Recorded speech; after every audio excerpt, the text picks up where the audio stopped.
Hello and welcome. This is Coaching as Benevolence, a podcast for people who are curious about using coaching for self-development. I'm Eryn with Roots and Wings Grief and Loss Coaching. And I'm L'Shawn with Michelle Sage Place Positive Intelligence Coaching.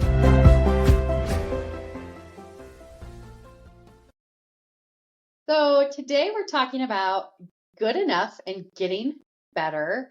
Better and good are sometimes problematic words, and yet they can also provide some helpful framing for where we're at in our lives, the outcomes we want to see, and helping us address our wants and needs. So maybe, L'Shawn, do you have a story of a time when good enough worked for you? One of the things that I have a tendency to do is I replay conversations in my head of what I could have done differently. One of the things that good enough does for me is it helps me let go of the need to replay conversations that happened in the past that I have no control over. They're done, it's done. So I say, okay, that was good enough. Like, for example, I had a conversation that kind of went off the rails, and I thought about, well, it was good enough because I got across what I needed to get across. Not in the best way, but it was good enough because I did communicate what I needed to communicate. But when I think about getting better, I think about this conversation went off the rails. I go back to when it did go off the rails, and I realized, oh, it was because I was really concerned about my response. And rather than taking a break and asking the person to let me take a break, like say, oh, I need a moment, I didn't do that. And so that's how the conversation went off the rails. So getting better would be for me, just if I have another conversation where I feel like I need time to process what's happening, I can ask. I can say, oh, I'm really, I just need a moment to just process. Then we could stay on the rails. But that's just an example. And I don't even know if that's kind of what you had in mind, Eryn, or if you could fill me in.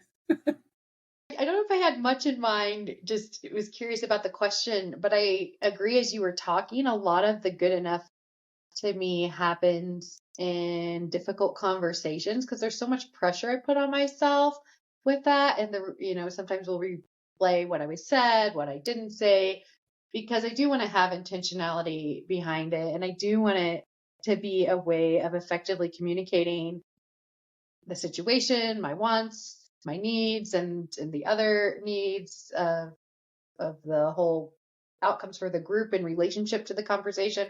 So when you were talking, I definitely had this response internally in my body, like, oh my goodness, yes, that feeling of how good enough relates directly to conversations. And they don't always have to be hard conversations, but there is that level of sometimes replaying the words that were said during the conversation in my own mind and wondering how I could have done better. And that can be really toxic for me in some ways because that can lead to a level of perfectionism that's just not attainable and a level of nitpicking that isn't healthy. On the other hand, it can also be helpful for me in thinking about the intentionality I do put into conversations and the presence I bring to those and the care I bring to them. So it's a challenging thing in conversations to think about good enough and getting better. So that's where my mind went with that.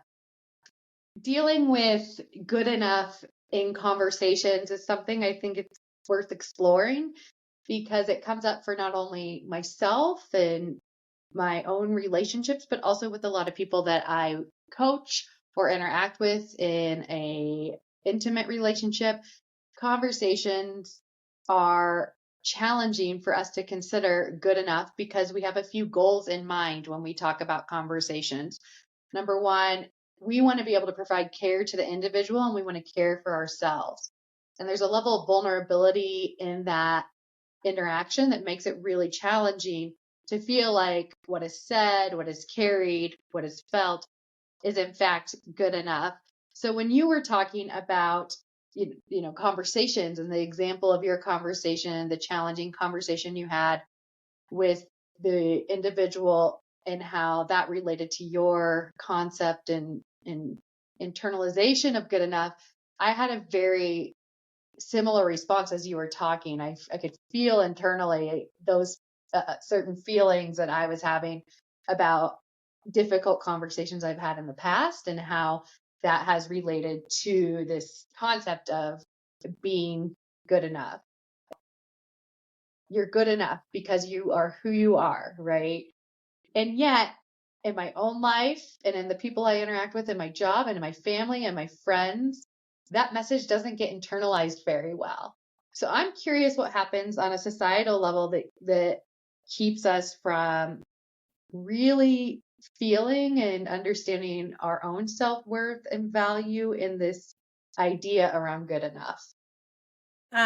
It's a really good point, and it's one of the things that I often think about, especially when I think about our stories that we tell ourselves. Like, for example, not just the stories that we say about ourselves and our personal stories. This is who I am. This is whatever. But it's the stories that our culture tells. Like, if you look at our fairy tales and you look at our movies, we're coming close to Christmas. We're coming close to the holidays here.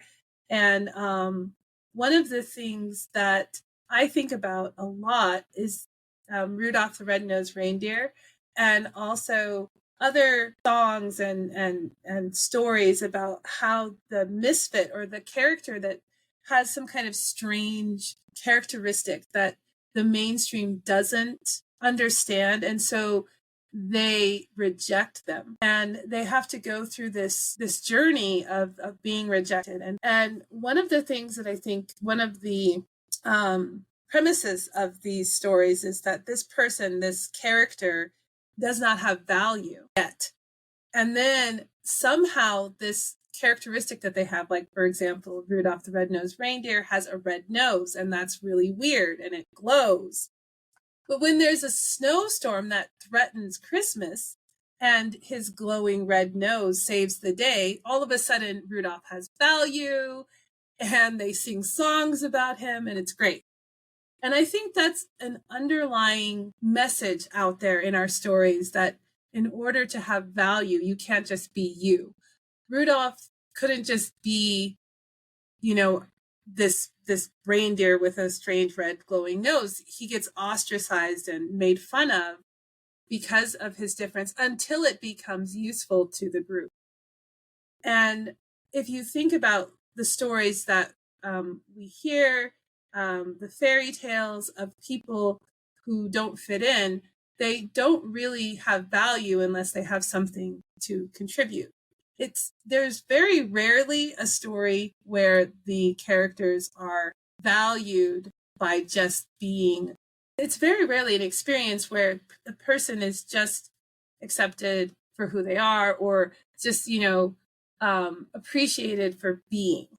And so the good enough, I think, is a way for me of it's a reminder that me being me, I don't have to do anything or say anything special. Just me being me is enough. And I know there's some controversy with good, because then, of course, if there is good, then you dichotomize it, and it's bad, the good, the bad, good, evil, that kind of thing. But I think saying good enough is, for me, reassuring. It's like, oh, I don't have to change anything to be good or whatever.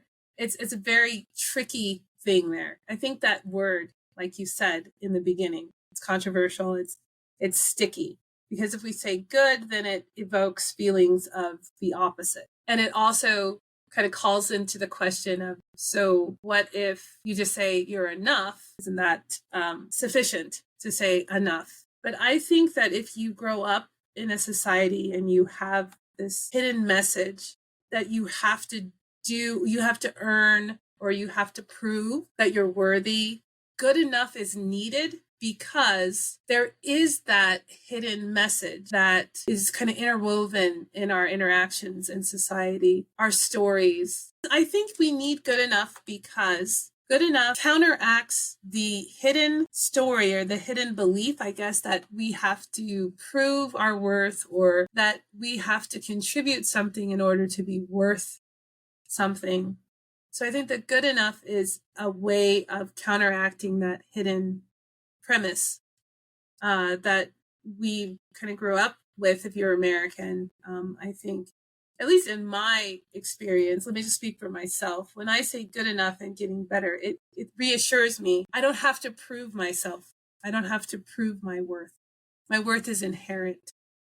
And by saying good enough, it's a way of kind of counteracting, responding to that hidden expectation that we have in society to be good, to show that we're good. I think that at the collegiate level and even high schools, we're moving a little bit to a more passion driven and driven mastery driven outcomes, which yes are still production type that might perpetuate this message that is not necessarily always effective. And on the other hand, it's helping to kind of remove the extrinsic motivators of grades or other ways that people might be extrinsically motivated to actualize their presence and gifts in the world. And I really like that it's moving a bit from that. And keeping in mind, I don't think there's anything wrong with external or extrinsic motivations unless that becomes the end goal versus the intrinsic value and worth of someone's being and their experiences and what they have to offer. So I have some hope that we're headed to a more inclusive way of looking at mastery and really helping people, latch on to this idea that they are capable of what they pursue and they, when given the right, tools and environments, can do well. And I think this is a hard one for me because I was always so motivated by grades growing up through high school, through college. And I am so grateful right now to be in a class that's not graded because I still hold this value on getting the grade because that can prove that I'm good, that I can do this perfectly. When in fact, when I can sit back and learn the content that I'm learning in a way that I think is going to be most helpful to my clients, I can then find, more value in more of the being space for myself, which gives me more energy to focus on myself and others. And also, it gives me the efficacy to do my work at a higher level. So it's kind of like good enough helps me do better, leading to that do better message versus striving for something else as well. So I also like this concept of good enough, and I also like it in relationship to iteration. It's part of creation, it's part of people's creative work, it's part of editing and the writing process.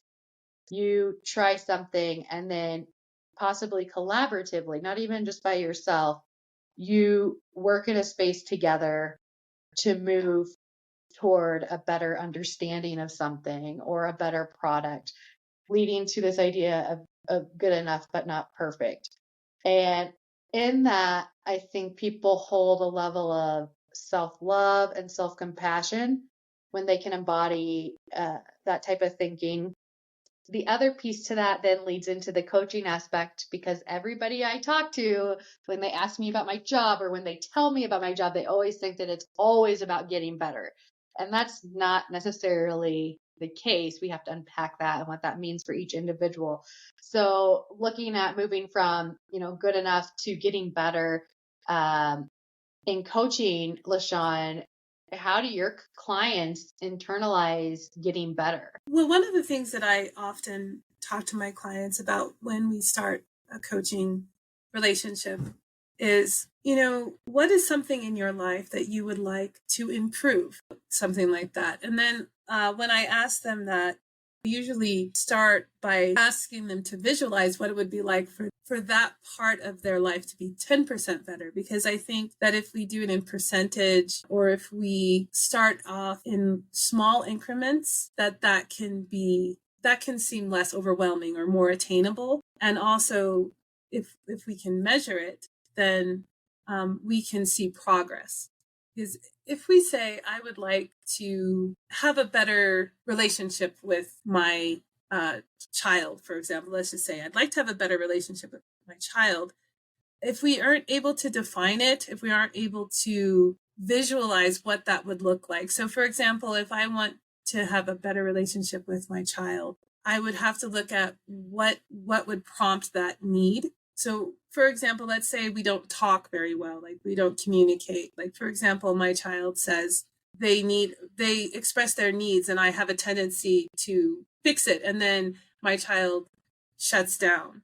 And then I realize, that was not productive. So then I can visualize what would be 10% better for me. What would be 10% better? Well, let's see. I'm able to recognize when I'm trying to fix my child. So my child comes with a problem, and rather than going straight to, okay, so what can we do to fix it? 10% better would be, my child has a problem. I'll ask my child a question instead of giving them advice.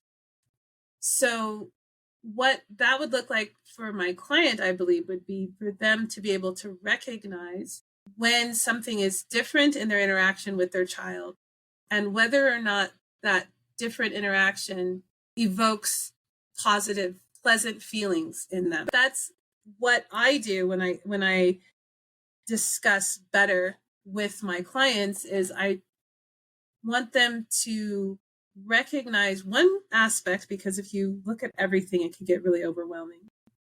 One aspect of their life or of a relationship that they would like to improve. What is it about it? Specifically, what is it about it that they are not satisfied with? And then what would make that 10% better? What's one thing you could change in the way that you interact or in that situation that will make it 10% better? That's how I approach it in my coaching, is I feel it's really important to recognize it and then to visualize what it would be for it to be more satisfying for my client. Also, we don't use a lot of why in coaching, and there are some moments when I think it's helpful, and these can be, what's the motivation behind wanting to get better or wanting the situation to get better?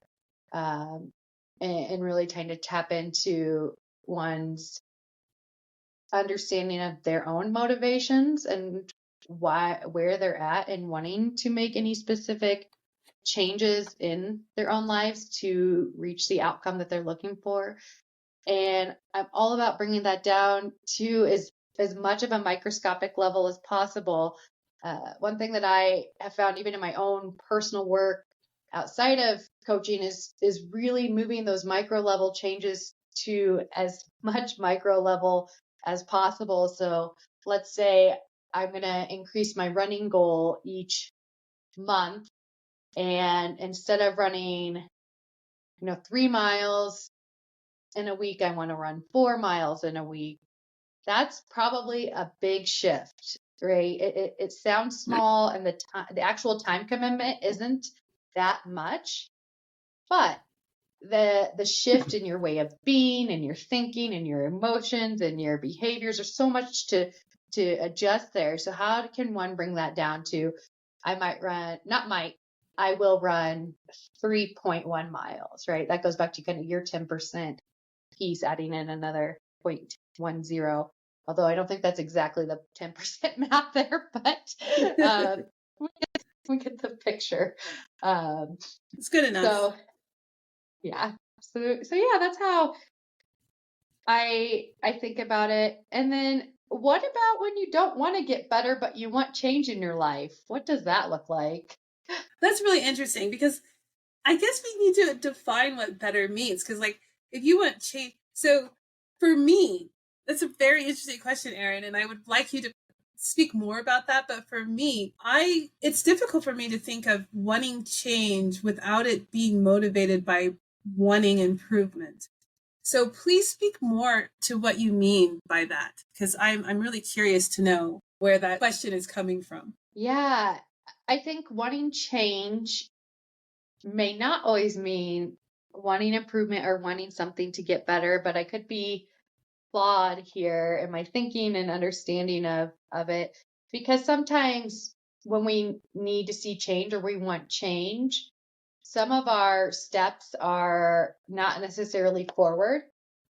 Uh, and even we have an intention of a goal or an outcome or an improvement. And the first few days as we're working toward that, we take some steps backwards. That's not necessarily improvement. And yet it's leading to a more lasting change for an individual. So I think that might have been where my mind was going, is that we don't need to put so much pressure on ourselves when we do set goals or try to achieve those goals for the situation to get better or get better right away, or for us to see improvement and see outcomes. So it kind of goes back to that theme of our podcast, coaching as benevolence, and being benevolent with ourselves and taking the lessons out of the movements backwards or sideways or completely off the map, like taking those as a way to understand ourselves better and integrate our wants and needs and lived experiences into something that eventually does manifest into change that one expects or one hopes for. So that's how I've described that. What do you think, L'Shawn? Well, that's a really good point. It's a lot clearer for me now as you expound on the concept of change, but not to be better. Because I agree. I think that that's part of the process of change.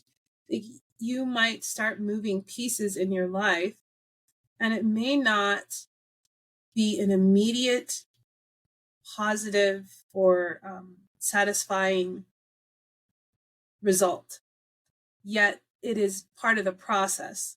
So when you're talking about, taking steps sideways or backwards, or whatever, not necessarily improving or not necessarily making it better, in that with that change, that the process of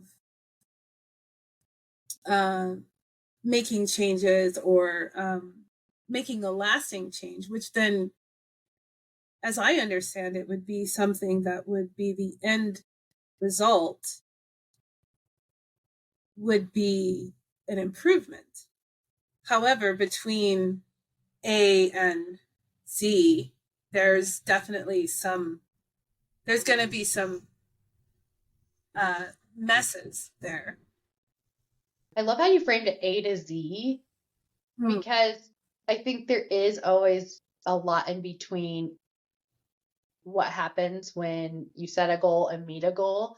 And not that the goal has to seem far off, because oftentimes in coaching, the goals we set together are very small and achievable, and within a timeline that's reasonable and hopefully as quick as possible if that's what they're looking for. But even in that shortened time frame of reaching a goal, there's all of the things in between that happen. And I like that thinking of it A to Z. I hadn't thought about that, using A to Z, that phrase, in that way. So thanks for that nugget. I'm going to stow that one away. Yeah, Yeah. and I also notice something that I appreciate about how you approach processes and, like, coaching. I remember a few episodes back, you mentioned something. I said that sometimes when we approach self-development or we approach coaching, we can kind of use it as kind of a tool, or like a way to, like, kind of beat ourselves up or like abuse it, is what I said, because we're wanting to improve ourselves. And then you said, which was really quite interesting, that with the way that you see coaching, and you can correct me if I'm paraphrasing this wrong, but the way that you see coaching is you're finding ways to make your life better. It's not so much that you're improving yourself, but that you're finding strategies and tools and ways to navigate life better. Is that correct? Am I paraphrasing you correctly? No, I think that's very true. I think there's also the secondary piece of the personal development that might happen or that's a part of this. But yeah, I very much think it's about a toolbox, and a very individualized one and a very specific one to address the person's, place in the world, their own lived experiences, their own individuality. So those tools that help the individual move forward or finding a way and making it better, they're so different for everyone. I don't like the idea that we'll see all the time in some of the self-help, if you do this for this amount of days, then you'll lose 30 pounds or whatever it is. Like that's not how change works. That's not how humans work. And I really want to dig into this idea that nobody in the world has the same lived experience as any individual. So why would we think, there's specific coping strategies that work exactly, for every individual? It just doesn't work that way. So yes, a long answer to your question, but yes, absolutely. We provide tools. Well, not provide, we co-construct tools and strategies to help people navigate their lives. Yeah, thanks for pointing that out. That makes a lot of sense. Something you said earlier made me think of this idea of living a light-hearted life when you're seeking self-improvement, because that can often feel so heavy. And I think when you talked about Rudolph, there is a level of playfulness that exists potentially just thematically in that story. Uh, and yet, how do we stay lighthearted when society isn't matching our needs, or other people, or uh, experiences? How do we stay lighthearted as we continue to be intentional about growth or getting better or being good enough? That's a very good point. One of the things that I've noticed about, I often take life and things in life seriously, too seriously. And one of the things that I have gotten the habit of doing when I can see that I'm taking this situation or this conversation or this, this experience too seriously is, and this kind of goes back to like being, a student for so long and being in academia, the kind of high stakes that you kind of feel like you're being evaluated. I don't know. That's how I've experienced being in academics for so long. I always feel like I'm being evaluated, and I tell myself, okay, there's no nobody's keeping score. Nobody's ticking off all the things you're doing wrong here, and they're going to give you a feedback form, and you're not going to get a grade. This is okay. This is fine.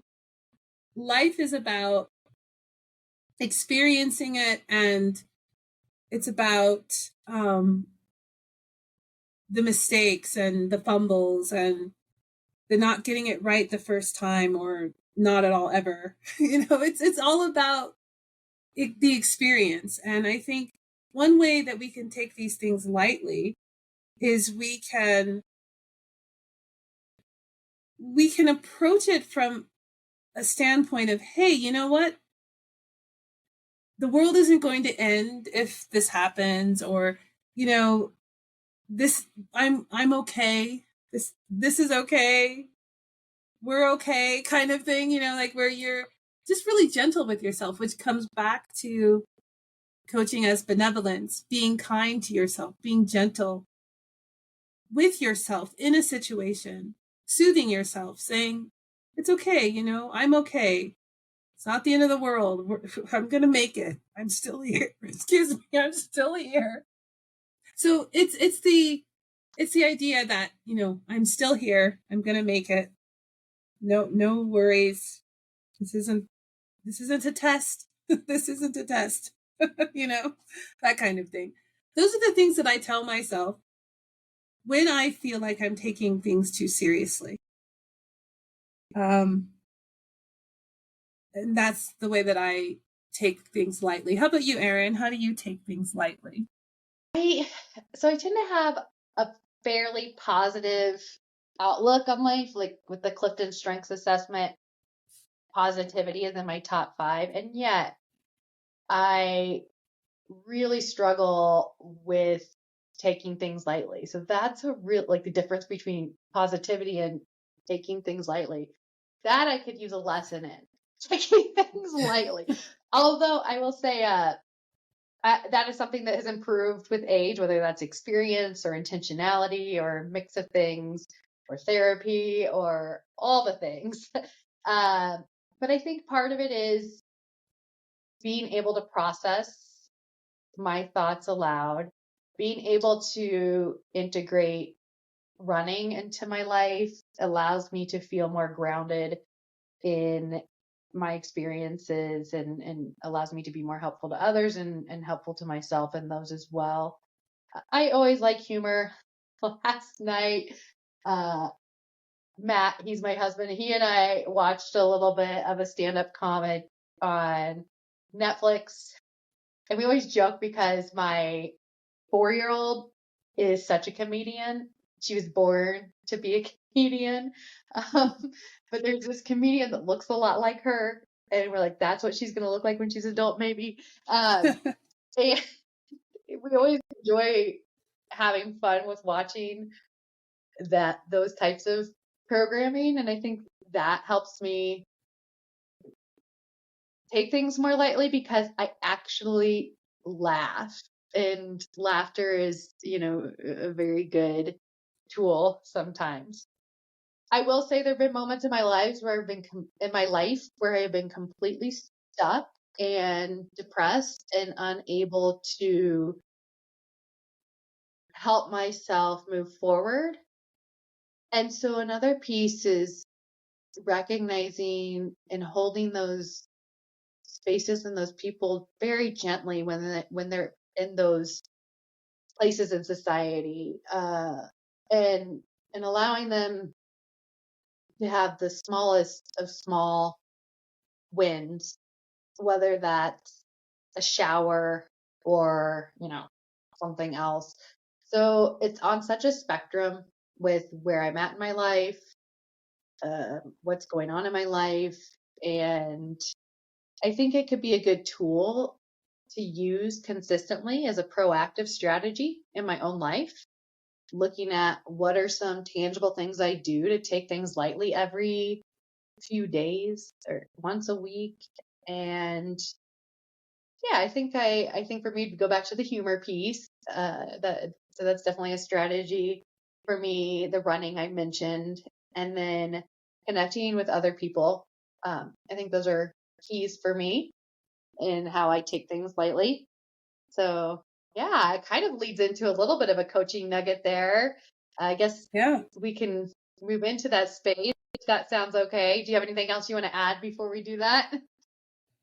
No, I mean, I would say that that sounds like a really good segue into the coaching nugget because, you know, just the 3, it's interesting. You often do it in 3s. The 3 things that you just mentioned that you do. 3 is good. 3's good. Yeah, I think it would be really good to move into a coaching nugget. And if you have a coaching nugget in mind, I will invite you to share with our listeners your coaching nugget because I still need to think about mine. Okay, so you're so right. I like to do things in 3s. That's so funny. yeah, I think I'll just stick with the concept of how I stay light, or I often use the word buoyant through making changes in my own life and managing those difficulties in my own life. And those three that I mentioned were humor, relationships. What was the third one, LaShawn? Humor. I did the connecting with others. What was the other one? Yeah, it was humor, relationships, and there was one more. Oh, yes. So humor, relationships, and then for me, it's the grounding things such as running. Oh, right, running. Those are my Yeah. three. Yes. I'm humor is my go-to too, because I was like really taking life way too seriously. And I just listened to a bunch of comedy on YouTube. Just, stuff that like immediately makes you laugh. I would say like my coaching nugget would be to kind of go with our whole theme and coaching as benevolence, being kind, and finding ways to be kind to yourself. And one of the things that has been a game changer for me that came when I adopted positive intelligence coaching into my practice. And one of the things I don't think we really take into account is how we approach situations.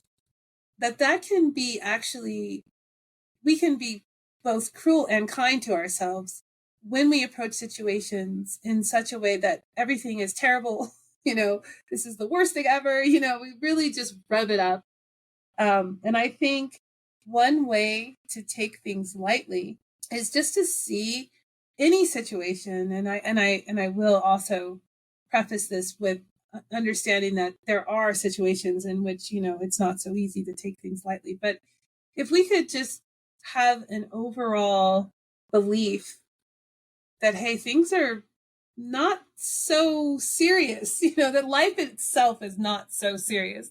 Like if we could just kind of see life as like a simulation or I don't know, like a game, it might make it easier. And it makes it easier for me to kind of see life as this journey that I'm on, and it's not always going to be great. It's not always going to be perfect, but it's all good. So if we could make a habit of seeing our situations and seeing life in general as generally a good thing. And maybe even seeing it as kind of a game or something that's not so serious. I think that would really help with making life easier, because often it is how we perceive things. And we can perceive things as, hey, or if we can perceive things as interesting, or we can perceive things as, oh, that's something that, I could learn, or that's not so high stakes. So I would say that if we could look at life as a game or a simulation, not something so serious, that it might help with seeing things as good enough and getting better. I hear from listeners as well how they internalize good enough and getting better, and any stories they have to share that we might include in the future. And I think that's all I have to say for today. I feel like I need some comedy now. Yeah. Well, I think that this whole thing was just, really great to look at things as good enough and getting better. And I think there is a lot to be said about taking the time to think about it and make it a daily practice of, hey, how can I make my life lighter? How can I make this situation lighter? Just for yourself, So yeah, I'll Yeah, leave it at because that. real quickly, lighter doesn't mean you care less. And I think Right. that's important for people to hear because sometimes that's the fear. So I love that you phrase that. How can I keep this lighter? Doesn't mean I don't care. It doesn't mean that I'm not trying or just being, but I will make this lighter, softer, gentler, kinder. Yeah, that's a really good point. And I'm glad you brought that up, because that is a fear that if you make something lighter, somehow you don't care, or that it's not important to you. But what I would say, I would actually argue that by making it lighter, I would say that you care more, because if you make it lighter, then you can approach it with a calmer mood. In a calmer mood, you'll be able to approach it more effectively if you're looking at it from a lighter perspective. So I would argue that by making it lighter, it is actually a sign that you do care, because you're getting out of your own way. Because I think if we look at things heavily and we think something so serious, then we can get wrapped up in our own anxiety, and we can get locked into inaction or not really responding if we don't make it lighter. So that's just, I would put that out there as well.